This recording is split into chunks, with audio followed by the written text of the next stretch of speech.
राजनीतिक अवस्थाको कारणले मैले यस सदनको ममाथि विश्वास छ भन्ने कुराको पुष्टि गर्न आवश्यक ठानेकोले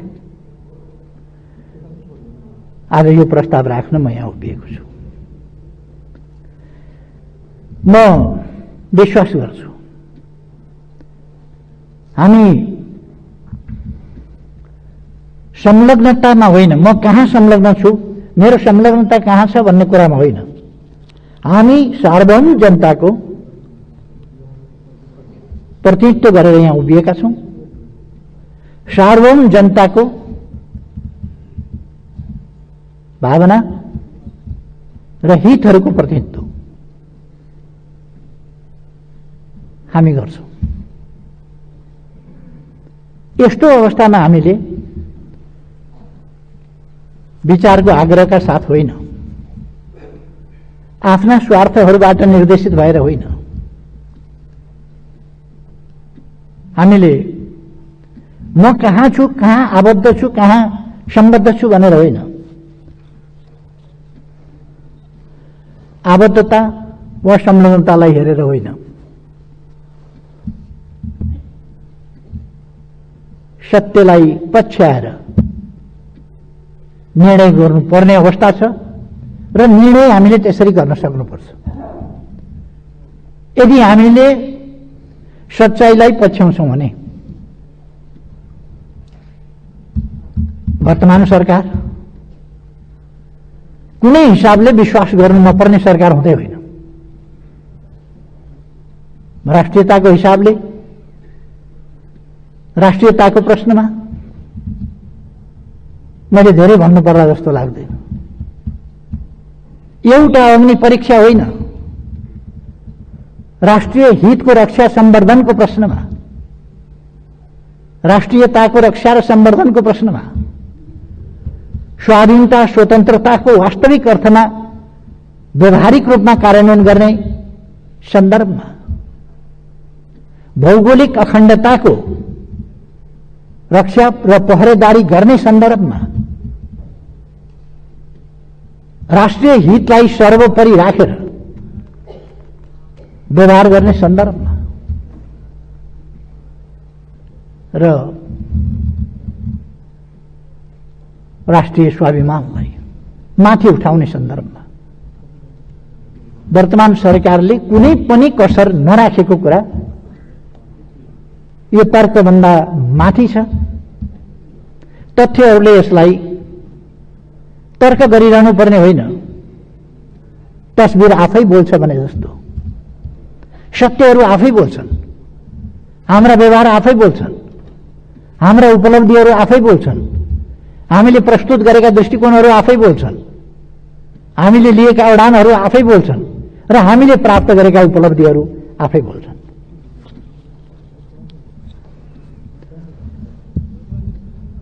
तसर्थ राष्ट्रियताको सवालमा नेपालले अन्तर्राष्ट्रिय मञ्चहरूमा खेलेको भूमिका यी सबै हिसाबले हेर्ने हो भने पनि नेपाल एउटा सुनिन थालेको,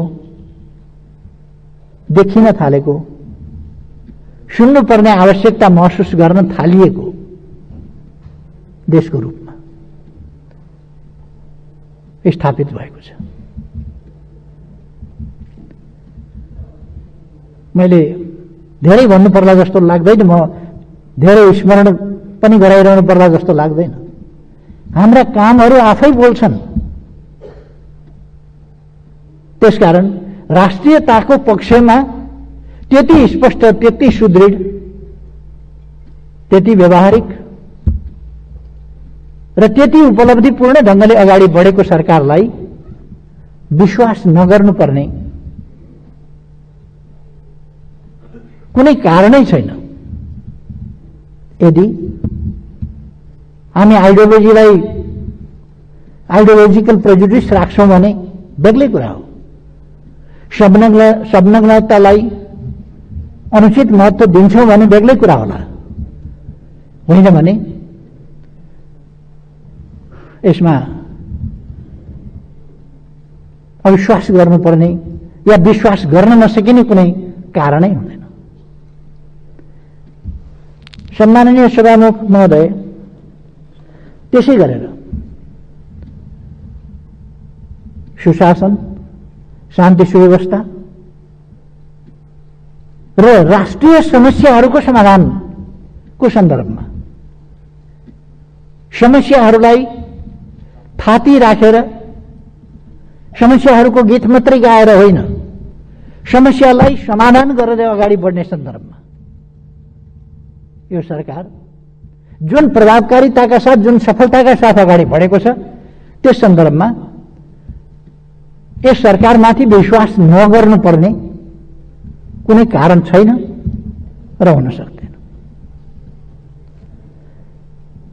हामीले वैचारिक हिसाबले संविधानको स्वीकार्यता, पालना वा संविधानको सर्वस्वीकार्यता, सर्वग्राह्यताका प्रश्न हामीले उठाउने गर्यौं कहिले कहिले। ती प्रश्नहरूको सन्दर्भमा अब नेपालमा त्यस प्रकारको कुनै समस्या छैन जो आधारभूत रूपमै संविधान मान्दैन भनोस्, त्यस्तो समस्या छैन। जहाँसम्म संविधानमा यो वा त्यो पक्षमा यति सन्तुष्टि रह्यो, यति असन्तुष्टि छ, यो ठाउँमा सच्याउनु पर्छ भन्ने कुरा, त्यो त व्यवहारका क्रममा संसारमा जुनसुकै पनि संविधान परिमार्जन हुँदै जान्छ। आवश्यकताका आधारमा देशलाई अगाडि बढाउने सन्दर्भमा संविधानको कार्यान्वयनकै सन्दर्भमा प्राप्त अनुभवहरू र ती अनुभवहरूले देखाएका परिवर्तनका आवश्यकताहरू अनुरूप र देशलाई अगाडि बढाउनका निम्ति औचित्यपूर्ण ढंगले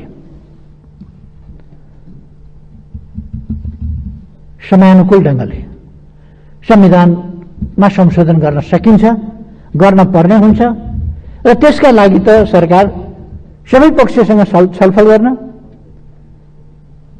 त्यसका लागि मस्यौदाका सन्दर्भमा, संविधानको सन्दर्भमा मस्यौदा गर्ने सन्दर्भमा, त्यो मस्यौदा भनेको सुझावका लागि, संविधान संशोधन कहाँ गर्नुपर्छ त्यसको अध्ययनका लागि एउटा कार्यदल पनि बनाउन सकिन्छ।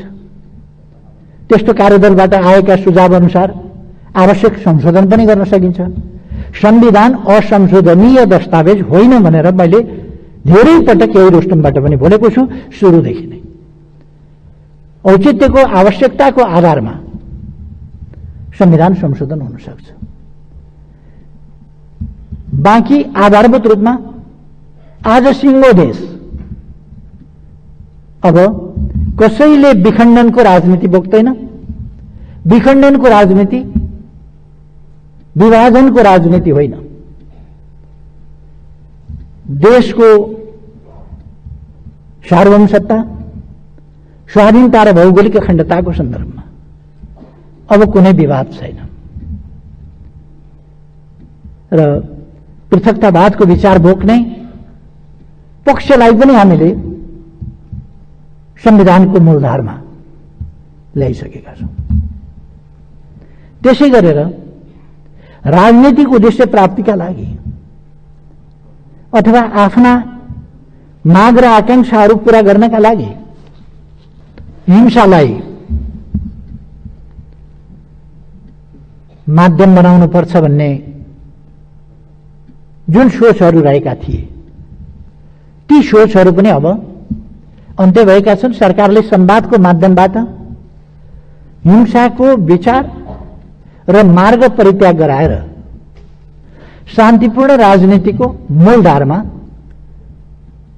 त्यस्तो पक्ष र शक्तिहरूलाई पनि ल्याइएको छ। यस्ता सफलताहरू दशकौंदेखि नेपालमा हिंसाको राजनीति अनवरत थियो अथवा राजनीतिका नाउँमा राजनीतिक उद्देश्य वा अभिष्ट प्राप्त गर्नका निम्ति हिंसाको पक्षपोषण, त्यसको अवलम्बन गर्ने शक्तिहरू थिए। त्यसले देशमा एउटा भएको र क्षतिको स्थिति लगातार राखेको थियो। त्यो अन्त भएको छ। यी के ऐतिहासिक र ठूला उपलब्धिहरू होइन, यस्ता उपलब्धिहरू यही सरकारले गरेको छ। पुराना अपराधहरू पत्ता लगाएर दोषीहरूलाई कठघरामा ल्याइएको छ र ल्याइँदैछ। सफलता नदेख्ने, एकाध सफलता प्राप्त गर्न अलिकति विलम्ब भयो भने त्यो देख्ने र त्यसलाई अत्यन्तै बढाई चढाइकन बुझ्ने, यो खालका तरिकाहरूमा हामी जान हुँदैन भन्ने मलाई लाग्छ। सरकारका प्रयासहरू कस्ता छन्, गरिरहेको छ कि छैन, कुनै कुरामा सफलता प्राप्त गर्न अलिकति समय पनि लाग्न सक्छ, प्रश्न त्यति मात्रै हो। तर सरकार सफल भएर छोड्छ। हिजोदेखिका विभिन्न खालका अपराधिक क्रियाकलापहरूको सन्दर्भमा छानबिन गर्ने र दोषीमाथि कारबाही गर्ने काम वर्तमान सरकारले गरेको छ। यसले मैले पहिले नै भने, दोषीको अनुहार हेरेर कारबाही गर्ने कि नगर्ने होइन, निष्पक्ष न्याय निरूपण भइसकेपछि वा त्यसरी गरिएपछि अनुहार हेर्ने गरिएको छैन। कुनै आग्रहवश, पूर्वाग्रहवश, प्रतिशोधका हिसाबले कुनै प्रकारको क्रियाकलाप वर्तमान सरकारले गर्दैन। अराजनीतिक हत्कण्डा अपनाउने या त्यस्ता अनुचित अराजनीतिक गैर कानूनी तरिकाले त्यस्ता कामहरू गर्दैन। मैले पहिले पनि यस सम्मानित सदन समक्ष यी कुराहरू राखिसकेका छु। त्यसकारण यस सरकारलाई विश्वास नगर्नुपर्ने कुनै कारणै छैन।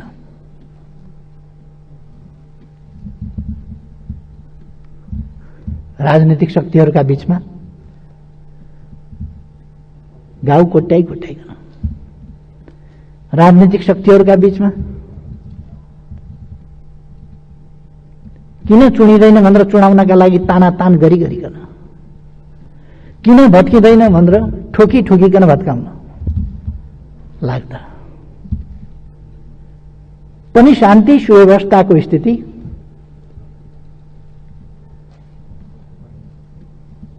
राम्रो छ। फेरि यदि हामी सत्यलाई स्वीकारेर अगाडि बढ्न तयार हुन्छौं भने यस सरकारलाई समर्थन, विश्वास नगर्नुपर्ने कुनै कारणै छैन। त्यसकारण मैले विश्वासको मत लिने र सदनको आफूमाथि विश्वास छ भन्ने कुरा स्पष्ट गर्न चाहेको। सभामुख महोदय, विकास निर्माणको क्षेत्रमा, पूर्वाधारको क्षेत्रमा, भौतिक पूर्वाधार विकासको क्षेत्रमा, राजमार्ग, बाटा, घाटा, पुल, जोलुङ्गे पुल आदिको निर्माणको सन्दर्भमा, नेपाललाई सुरुङ मार्गको नयाँ युगमा प्रवेश गराउने सन्दर्भमा, नयाँ हवाई मैदानहरूको काम तीव्रताका साथ अगाडि बढाउने सन्दर्भमा, अथवा अरू विभिन्न पक्षहरूमा,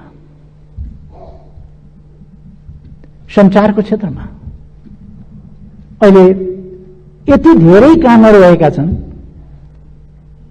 हामी आफ्नो मोबाइलबाट घरमै बसेर आफ्नो जमिनको केमा क्याल्सियम कम छ, केमा फस्फरस कम छ, केमा नाइट्रोजन कम छ, केमा कुन मल कम छ, के बाली लगाउन कति के मल लगाउनु पर्छ भन्ने घरमै बसेर जानकारी पाउन सक्छौं। त्यसरी हामीले डिजिटल म्यापिङ गरिसकेका छौं। नागरिक एप्स बनाइसकेका छौं जसबाट बैंकिङ कारोबार आदि गर्न सक्छौं। थुप्रै कामहरू यस्ता भएका छन् जहाँ विकासमा प्रविधिको प्रयोग, संचारमा पनि प्रविधिको प्रयोगबाट ठूलो विकास गरिएको छ र डिजिटल नेपाल बनाउने हाम्रो अठोट त्यसलाई प्राप्त गर्ने कोसिस गरिएको छ। डिजिटल नेपालको सन्दर्भमा 4G सेवा सबैतिर पुर्याइएको छ, 5G को प्रयोग गरिरहेको छ। अहिले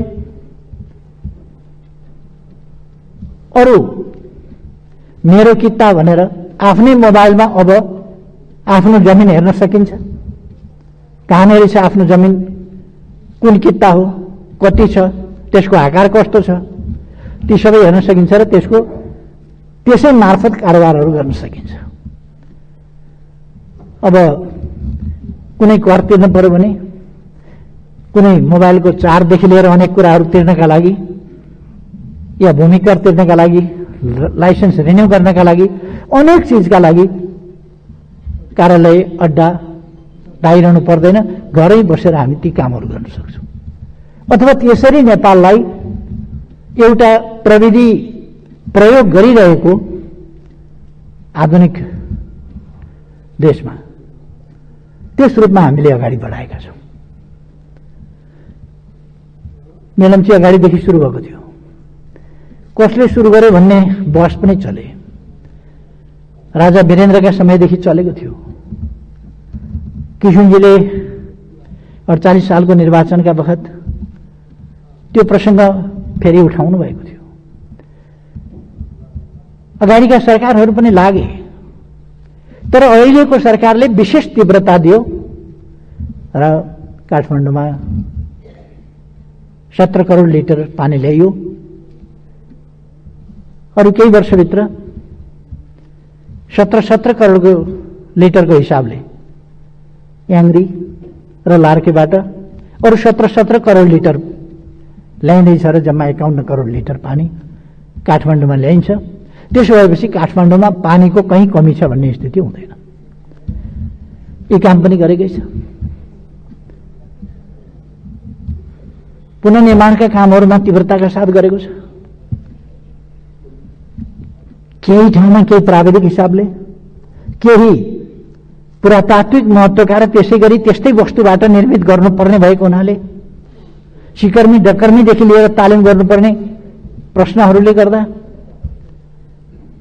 जनशक्तिको निर्माणका लागि जनशक्तिको दक्ष जनशक्तिको त्यसका निम्ति आवश्यक जनशक्तिको कमीको कारणले गर्दा अलिकति विलम्ब भएको होला।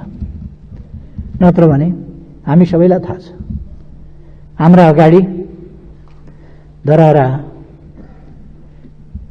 यति छोटो अवधिभित्र निर्माण भएको छ, उद्घाटन भएको छ। रानीपोखरी उद्घाटन भएको छ, दरबार हाइस्कुल उद्घाटन भएको छ, बसन्तपुरको त्यो भत्किएको बसन्तपुरको ध्वस्त भएको बसन्तपुरको अहिले त्यसको दृश्य नै फरक परेको छ। अरू धेरै ठाउँमा सिंहदरबारको प्रबलीकरण, प्रधानमन्त्री कार्यालय अहिले पहिले भत्किएकै सिंहदरबारमा फेरि बनाइवरिकन सारिसकिया छ। हामीले अरू निर्माण कार्यहरू त्यसै गरी अगाडि बढाएका छौँ। अस्पताल, विद्यालय, अरू निजी आवासहरू र पुरातात्विक महत्त्वका ऐतिहासिक धरोहरहरूको पुनर्निर्माण कार्य यिनीहरू असाधारण ढङ्गले भएको छ। मैले भन्ने गरेको छु नि, लगभग वर्षमा 10 किलोमिटर जसो बाटो बन्ने ठाउँमा दिनमा 6 किलोमिटर बाटो बनिरहेको छ। दिनमा 6 किलोमिटर कालोपत्रे बाटो बनिरहेको छ, जबकि वर्षमा 10 किलोमिटर बन्ने स्थिति हो। यो रफ्तार, यो तीव्रता आजको सरकारले दिएको छ। तराई सुनकोशी त्यहाँ बगिरहेको थियो, तराई एउटा डाँडा परी तराईका खेतहरू सुक्खा थिए। अहिले सुनकोशी मरिन डाइभर्सन, त्यसलाई बागमतीमा लगेर सिंचाइ गर्ने काम 5 वर्षभित्र त्यसलाई सम्पूर्ण रूपले पूरा गर्ने र सञ्चालन गर्ने गरी शिलान्यास भइसकेको छ र काम अगाडि बढेको छ। अरू आयोजना फेरि बन्दैछन्। यसरी कति नयाँ कामहरू, नयाँ 12वटा स्मार्ट नयाँ सिटीहरू स्मार्ट सिटीको रूपमा विकास हुँदैछन्। अब ती कामहरू भइरहेका छन्। कृषिको आधुनिकीकरणका कामहरू, ध्वस्त भएको पर्यटन क्षेत्रलाई फेरि उठाउने कुरा, उद्योगहरूलाई कसरी सुरक्षित संरक्षित गरेर अगाडि लाने तत्सम्बन्धी कुरा, व्यापार सन्तुलन आफ्नो अनुकूल बनाउँदै जाने। पहिले जुन व्यापार असन्तुलन थियो त्यसलाई न्यूनीकरण गर्दै लगिएको छ र व्यापार असन्तुलनलाई, घाटालाई कम गर्दै लगेर अनुकूल सन्तुलनतर्फको हामीले बाटो समातेका छौँ र उल्लेख्य उपलब्धि हासिल गरेका छौँ। सामाजिक पूर्वाधार विकासको सन्दर्भमा भन्ने हो भने शिक्षाका क्षेत्र, स्वास्थ्यका क्षेत्र, अरू क्षेत्रहरूमा, बालबालिका इनरोलमेन्टको प्रश्नमा अथवा उनीहरूले फेरि स्कुलबाट ड्रप आउट हुने अथवा स्कुल छोडेर बाहिर जाने स्थिति नहोस् भन्ने सन्दर्भमा, त्यस सन्दर्भमा पनि सरकारले गम्भीरताका साथ ध्यान दिएको छ।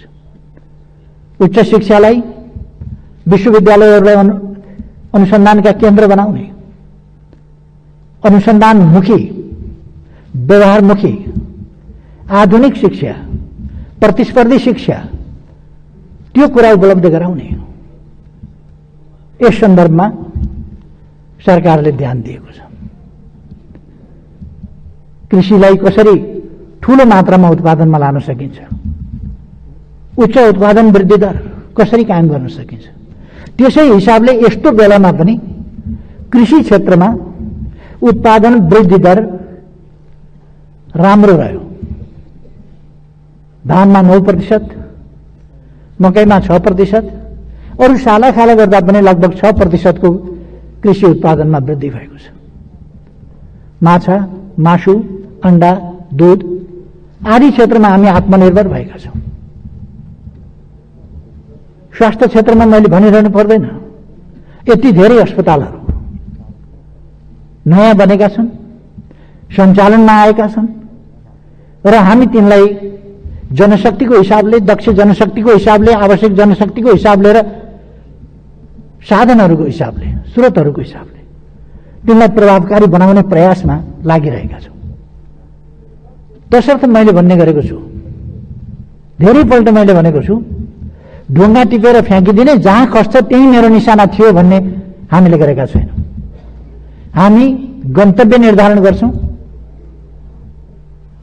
हाम्रो गन्तव्य कहाँ हो त्यो निर्धारण गर्छौँ र त्यसमा पुग्नका लागि हाम्रा नीति, हाम्रा कार्यक्रम, हाम्रा योजनाहरू, हाम्रा लक्ष्यहरू हामी तदनुसार निर्धारण गरेर हरेक क्षेत्रमा त्यसरी अगाडि बढिरहेका छौँ। त्यसकारण यो अन्धाधुन्द यो सरकार गइरहेको छैन। समृद्ध नेपाल, सुखी नेपाली यो राष्ट्रिय आकांक्षा, हामी सबैको आकांक्षा, सम्पूर्ण नेपालीको आकांक्षा। नेपाल समृद्ध होस्, विकसित होस्, आधुनिक होस्। नेपालको सबै क्षेत्र, सबै क्षेत्रका, सबै व्यवसायका जनता को आम्दानी राम्रो होस्, रोजगारीका अवसरहरू सिर्जना गरौँ, युवा शक्तिलाई पलायन हुन नदिउँ,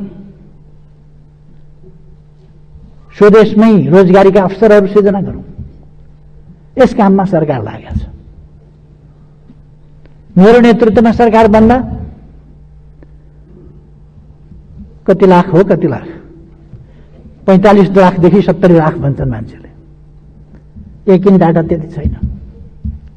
त्यत्रो संख्यामा युवाहरू अवसरको खोजीमा बाहिर, रोजगारीको खोजीमा बाहिर, त्यो स्थिति थियो र त्यस स्थितिमा सरकार जिम्मा लिएर एकै रातमा जादुको छडीले जस्तो कन्ट्र्याक्ट गरेर गइसकेका मान्छेहरूलाई फिर्ता ल्याउने अथवा त्यो एउटा सिलसिला र यहाँ बाँझै रहेका घरखेतहरू एकैचोटि हराभरा हुँदैनथे। जनतालाई मोटिभेट गर्ने, इन्सेन्टिभ दिने, त्यसबाट उनीहरूलाई प्रेरित गरेर काममा उत्पादनका लागि लगाउने लगायतका कामहरू हामीले गर्नु पर्थ्यो। ती काम हामीले गरेका छौँ। त्यस दिशामा हामी लागेका छौँ। त्यसकारण रोजगारीका कार्यक्रम, स्वरोजगार कार्यक्रम, युवा स्वरोजगार कार्यक्रम लगायत महिला उत्थानका कार्यक्रम, यी कार्यक्रम गरेका छौँ। त्यसै गरेर हामीले समाजलाई समाज जस्तो एउटा भद्रगोल स्थितिमा होइन, कोही सडकमा बालबालिका फालिएको छ, सडकमा कोही भिखमङ्गा भएर बालबालिका हिँडेको छ अथवा मान्छे अलपत्र भएर हिँडेको छ, त्यो स्थितिलाई अन्त गर्ने दृढ संकल्पका साथ हामीले सडक बालबालिका मुक्त देश यही 78 सालभित्र सम्पूर्ण रूपले बनाउने भनेर अहिले पनि हामीले सडक बालिका मुक्त गरेका छौं। काठमाडौँमा पहिले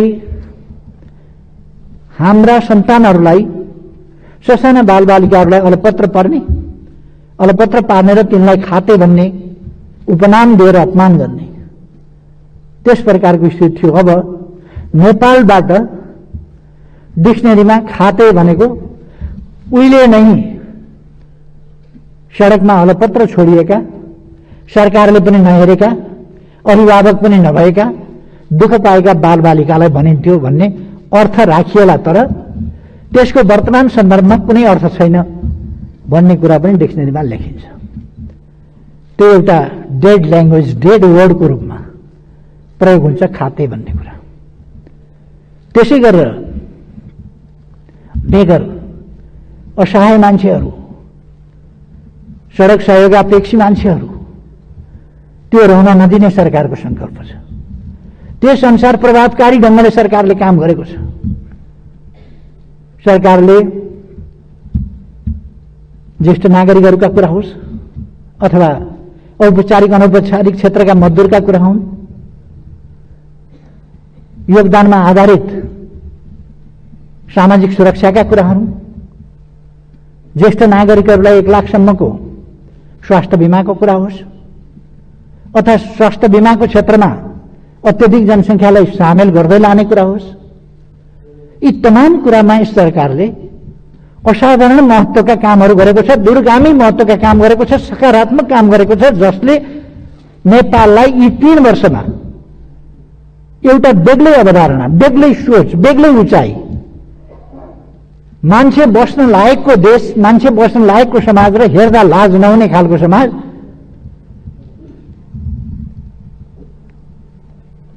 र चल मैदान भन्ने स्थितिबाट अन्त गरेको छ।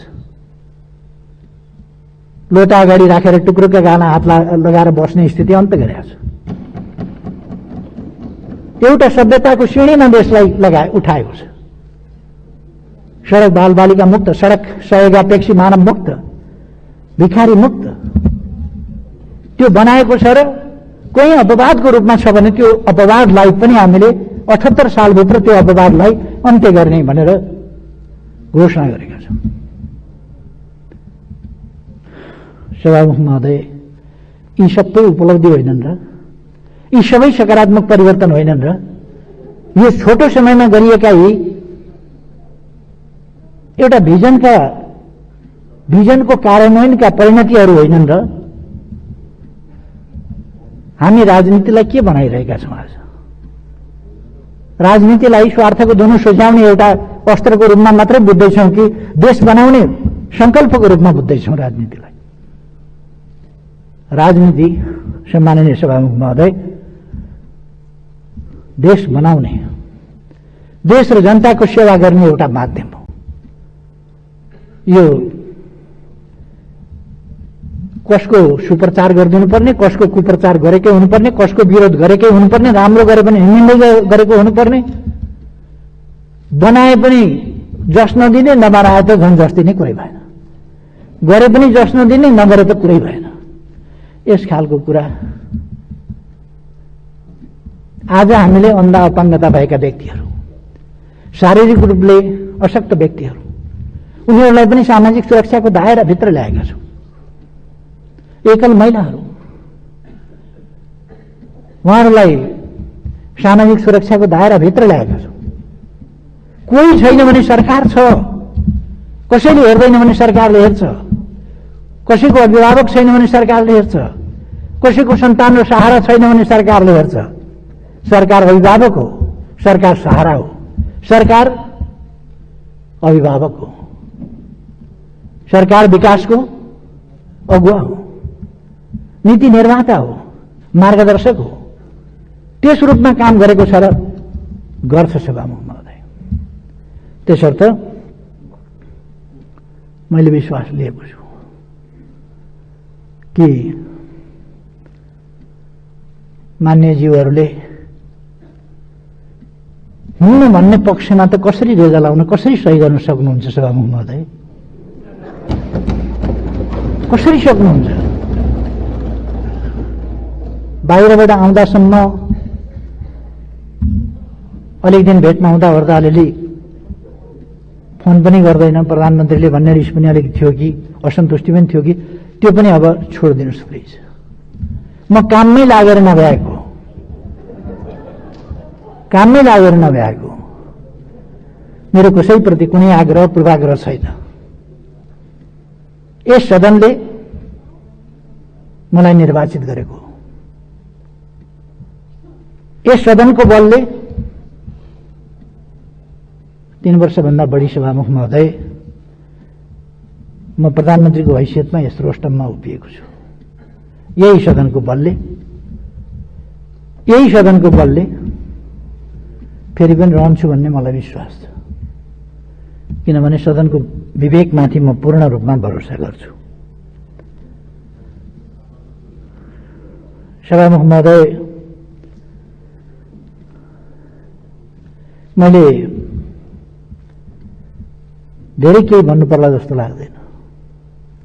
हामीले मानव अधिकारको क्षेत्रमा होस्, वातावरणको क्षेत्रमा होस्, अरू क्षेत्रमा होस्, अनेक क्षेत्रमा असाधारण काम गरेका छौं।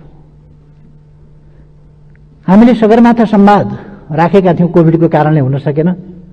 अब आउँदो अक्टोबरतिर राख्ने भन्ने विचार गरेका छौं र मलाई विश्वास छ कोभिड हामी छिटै नै नियन्त्रण गर्न सक्छौं। कोभिडलाई पराजित गर्ने सबभन्दा महत्त्वपूर्ण कुरा कोभिड सर्न नदिनु हो। कोभिड सर्न नदिएपछि कोभिड पराजित गर्न सकिन्छ। त्यसका लागि मास्क लगाऊं, सामाजिक दूरी कायम राखौं, सेनिटाइजरको प्रयोग गरौं, हात धौं, स्वास्थ्य मापदण्डहरू बराबर प्रचार भएका छन्। यो हामी सबैका लागि हो। ओहदा जेसुकै होस्, कोरोनाले ओहदा चिन्दैन, सोशल स्ट्याटस चिन्दैन। त्यसकारण केही पनि नचिन्ने भएको हुनाले हरेकले कोरोनालाई पराजित गर्न हरेकको योगदान आवश्यक छ। हरेकको योगदान, हरेक नेपाली दाजुभाइ दिदीबहिनीहरूलाई पनि यस सदन मार्फत म आग्रह गर्न चाहन्छु, कोभिड-19 विरुद्धको यस अभियानमा हामी फेरि पनि लागौं। सरकार जसको बन्ला, जस्तो बन्ला बेग्लै कुरा हो। यसो भनेपछि कतिपय साथीहरूलाई फेरि कसको बन्ला, कस्तो बन्ला भन्दा मैले यो सैद्धान्तिक रूपमा भनेको, यस सदनले अर्को म छँदै अर्कोलाई बनाउँछ प्रधानमन्त्री भन्ने म कसरी चिताउँछु र? यस्तो काम मैले अहिले भनेका यति काम गरेको ठाउँमा। त्यसर्थ सभामुख महोदय, म यस गरिमामय सदनको आज पनि बाहिरका हल्लाखल्लाहरू बेग्लै हुन्। सभामुख महोदय, विघटित प्रतिनिधि सभा पुनर्स्थापना गरियो।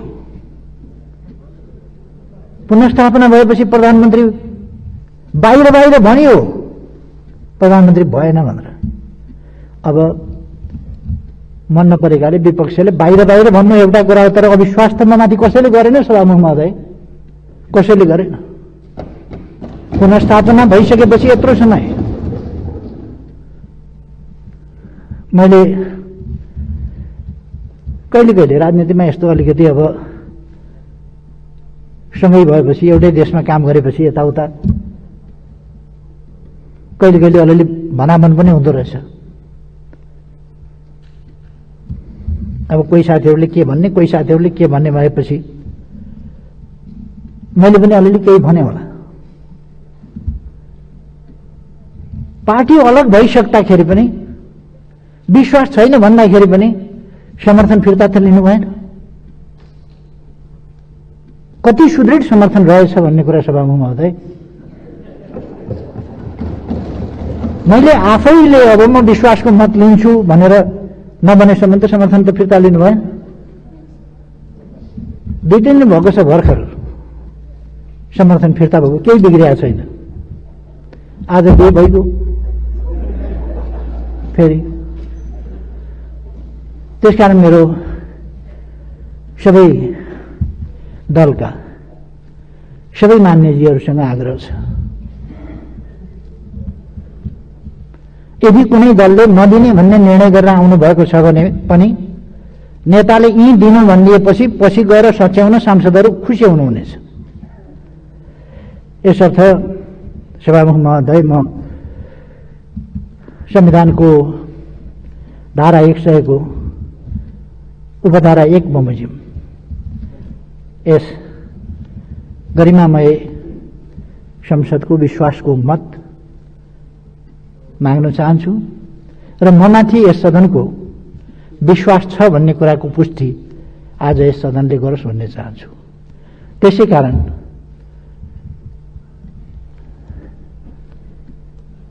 प्रतिनिधि सभा नियमावली 2075 को